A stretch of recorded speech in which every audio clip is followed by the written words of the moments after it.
Inside a grocery store, a row of bright tomatoes catches the light. Next to them, cartons of eggs, cheese, and peppers fill the shelves. Each label repeats the same small line of text. Product of the Netherlands. Few people notice it. But behind those quiet words lies one of the most powerful farming systems in the world. This small European country, smaller than the state of Maryland, is the second largest exporter of agricultural goods after the United States. In 2024 alone, it sold more than $140 billion worth of food to markets around the globe. The Netherlands uses more than half of its land for agriculture.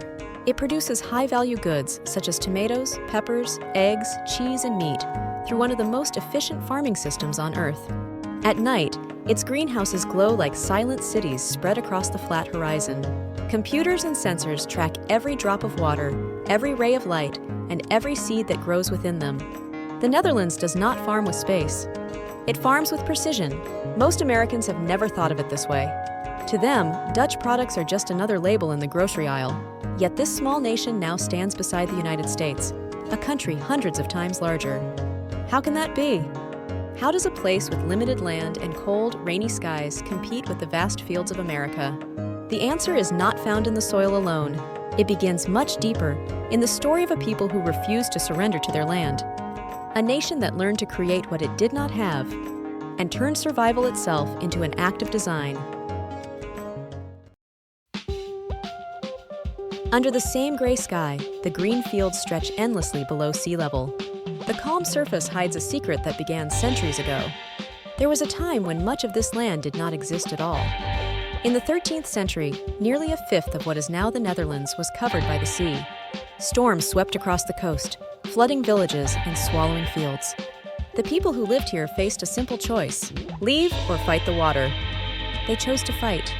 With shovels, wood, and wind, they began building walls to hold back the tide. Long earthen dikes rose slowly along the coastline, forming boundaries between the sea and the land they hoped to keep. They dug canals to carry away the water that refused to leave, and built wooden windmills that turned not for beauty, but for survival. The blades spun endlessly, pumping water out of the lowlands day and night. Over generations, the Dutch reclaimed the sea, one field at a time.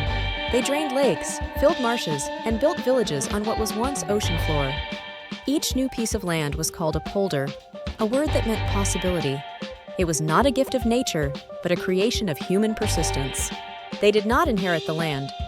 They built it. Centuries later, that same determination became the foundation of a nation.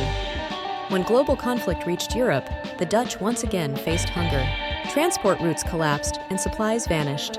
Thousands died as food became scarce, and survival became a daily struggle. The memory of that hunger would never fade. After the war, rebuilding the country meant more than restoring buildings. It meant guaranteeing that no one would go hungry again. The government began merging small farms into larger, more efficient ones. New policies encouraged technology, research, and education to turn survival into science. A generation that once fought the sea now turned its strength toward the soil. What began as a battle for land had become a blueprint for agriculture. They no longer depended only on nature. Their true resource was knowledge. The future of Dutch farming would no longer grow from the ground, but from the mind. Knowledge became their most valuable crop. And nowhere did it grow faster than in the laboratories and greenhouses of Wageningen. At the edge of a quiet Dutch town, glass buildings rise from the flat horizon. Inside, the air feels different. The light is white and even, and every plant seems perfectly placed. This is Wageningen University, the heart of the Netherlands' agricultural revolution. Here, farming is not just work. It is science. Rows of researchers move between glowing greenhouses. Some adjust sensors fixed to metal pipes.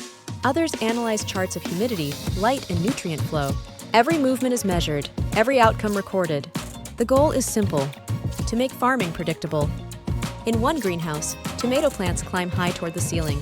LED lamps hang above them, shining red and blue light that imitates summer sunlight.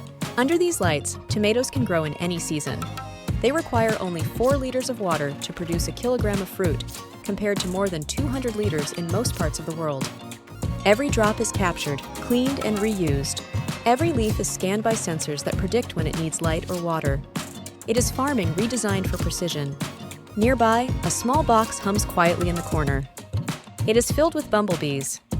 They are part of the system too. When machines control light and water, bees control life itself. They pollinate each flower, moving carefully between the vines. When they rest, they return to small bee hotels, where temperature and humidity are monitored like a patient's vital signs. Even nature here works on schedule. What makes the system powerful is not the technology alone, but the collaboration behind it.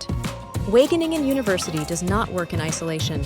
Its scientists meet regularly with farmers and engineers. New ideas are tested in the greenhouses and returned to the farms within months. Farmers provide data back to the university, creating a loop of constant feedback. It is a partnership where knowledge circulates as efficiently as water through the pipes. The government funds the research. Companies build the machines. Universities design the methods. Together, they form a network that keeps Dutch agriculture at the edge of innovation. In this country, progress is not a race. It is an equation. Innovation here is never accidental. It is planned, tested, and perfected. It is not a miracle of nature. It is a system built by design. But every system, no matter how efficient, must face its own limits. And in the Netherlands, those limits were starting to appear.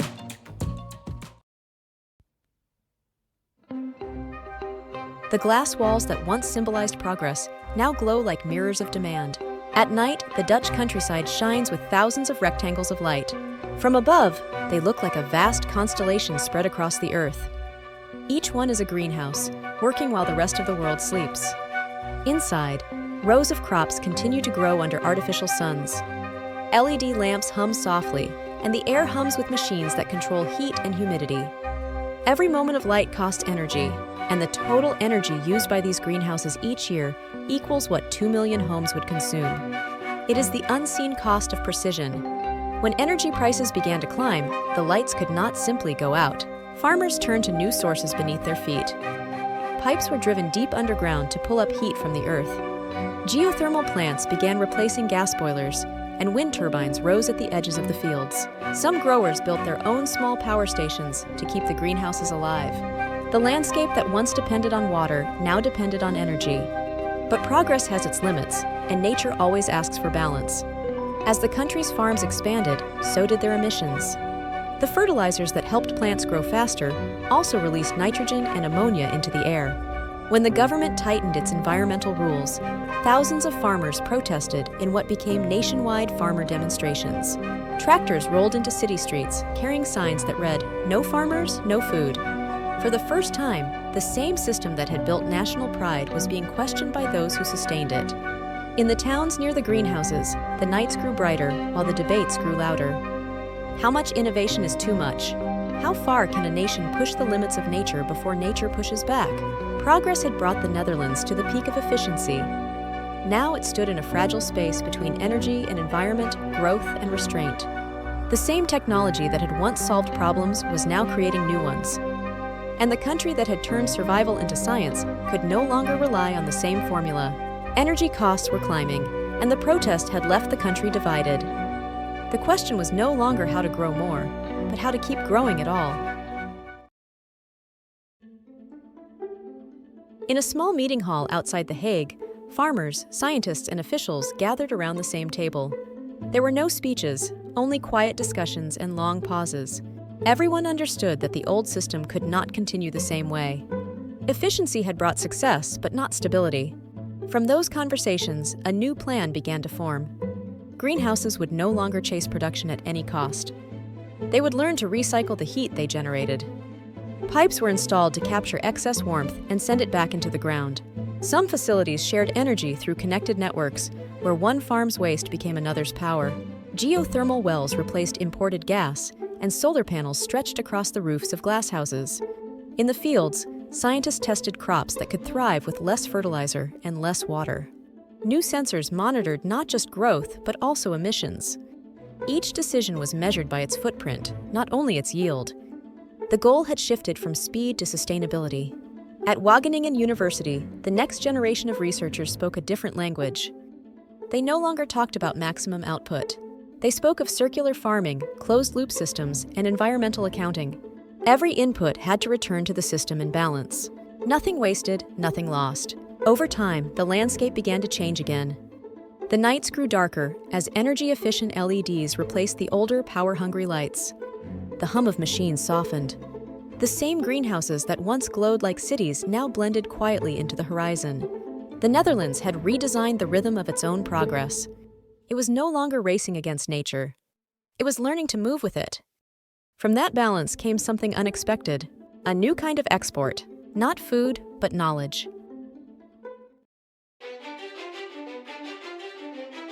Across the world, countries facing drought, soil loss, and rising temperatures began to look toward the Netherlands.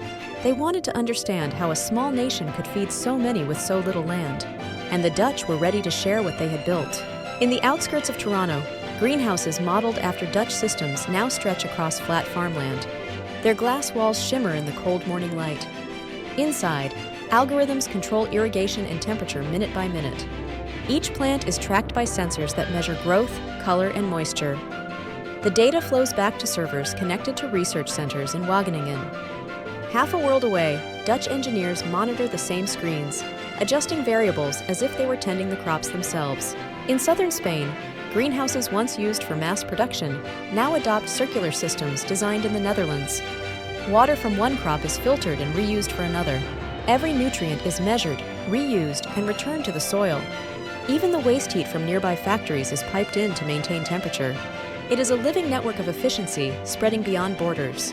In China's coastal provinces, new urban farms rise under glass domes built with Dutch blueprints. They use artificial light tuned to mimic the northern sun. Here, vegetables grow where cities used to depend on imports. In deserts near Dubai, Dutch-led projects are testing crops that can survive high heat and salinity. Their goal is not just yield, but resilience. The system that once kept a small country alive has now become a model for survival on a global scale. Governments, universities, and companies now collaborate through digital platforms that exchange data in real time.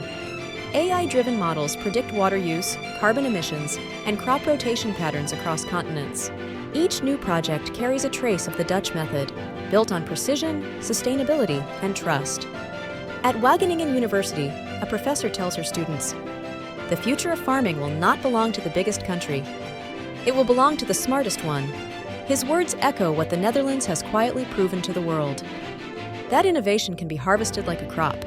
That knowledge itself can feed the planet. The lights inside the greenhouses flicker gently in the fading light, not as a signal of endless growth, but as a reminder of how far intelligence can carry humanity when it learns to work with the land, not against it. The Netherlands had shown what was possible when innovation replaced size. But across the Atlantic, another story continued to unfold. In the heart of the American Midwest, endless fields stretch to the horizon. Tractors move like slow ships across oceans of corn and wheat. The sound of engines replaces the hum of greenhouses. For generations, this landscape has fed the world. No country produces more grain, more meat, or more soy than the United States. It remains the largest agricultural power on Earth. Yet the numbers tell a different story now. Production costs are climbing. Water levels in major rivers are falling. Heat waves and floods strike in the same season. Every year, farmers spend more to protect the same yield. The system built on abundance is beginning to feel the limits of its own scale. In a research lab in Iowa, a scientist adjusts a monitor showing soil moisture levels.